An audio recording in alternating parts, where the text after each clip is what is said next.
RT-680 Greg here with another easy recipe for you. I've got two beautiful bone-in Smithfield Prime pork butts. I went ahead and trimmed a little bit of fat off the cap, not too much, just a little bit, and then loaded them down with some screaming pig rub. They sat in the fridge for about 12 hours or so. We're going to go ahead and get these on the smoke, 225, probably for about 10-12 hours total cook. We'll check on them in the morning and see where they're at. We'll probably wrap them for the last 2 hours or so of the cook to make sure they're good and tender. Like I said, these are about 10 pounds a piece. Bone in, they should take about 10 to 12 hours at 225. I've already got the grill mats on the RT-680. It makes it easy to get them off and on and move them around.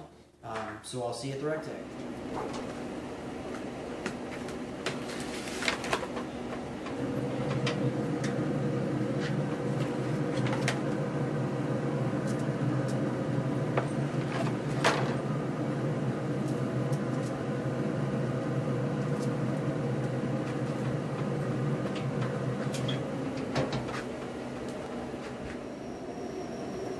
Alright, so we're back out at the RT-680. It's a beautiful morning. We've been going for about 12 and a half hours, and one of our smaller butts is right at 195 degrees. We're going to go ahead and get that wrapped up and let that rest. So let's pull it off and we'll show you what she looks like.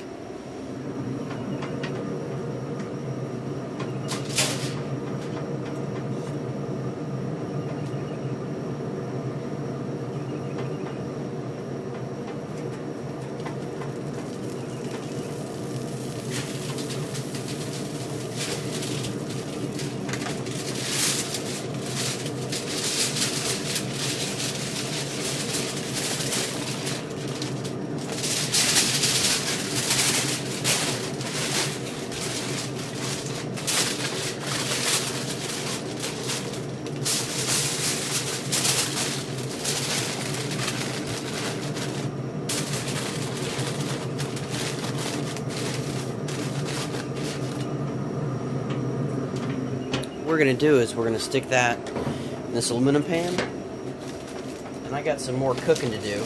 So we're going to stash this in our cold box on the bottom shelf, which is right about 100 degrees.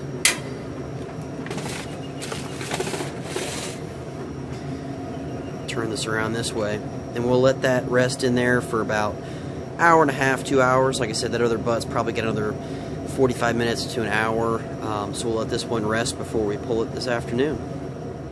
So all in all, we're about 13 and a half hours of cook time. Both of our butts have reached an internal of 196.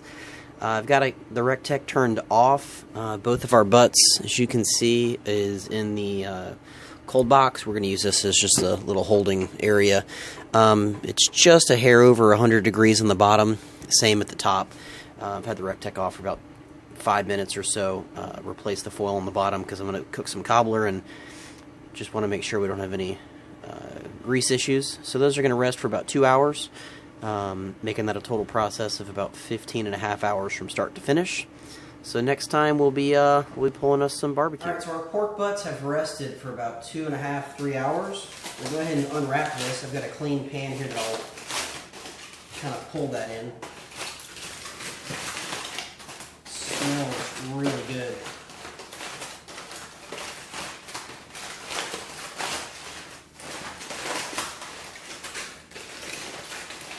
I'll just use a meat fork and a pair of tongs here. You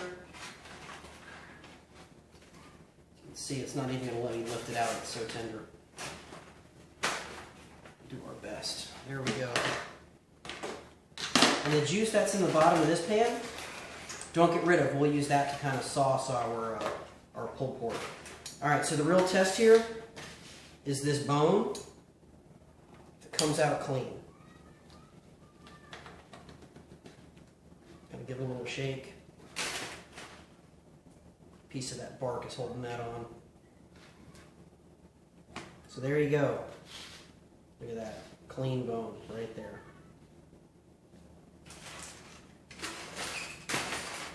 So when we go to pull this, I just like taking a fork and just kind of rip it apart a little bit. Again, this isn't competition. We're not trying to get the money muscle. We're not trying to get some cubes. This is all going to be shredded for pulled pork. Look how delicious that is. good golden brown. Look at that beautiful pink smoke ring, that bark.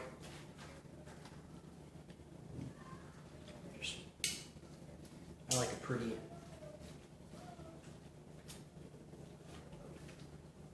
coarse pole. It's just falling apart. We talked about that juice. We'll take that from this pan, and that will basically sauce. Oh, there went that bone.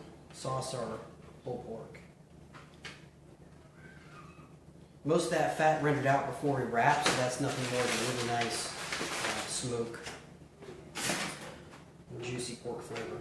So we'll be serving this with a little bit of the gourmet barbecue sauce. This is the spicy. And today we're making it easy. We're using Hawaiian rolls for little pork sliders. Grab a little piece here. Get that bark on there. A little bit of that sauce. Put pickle on there if you want.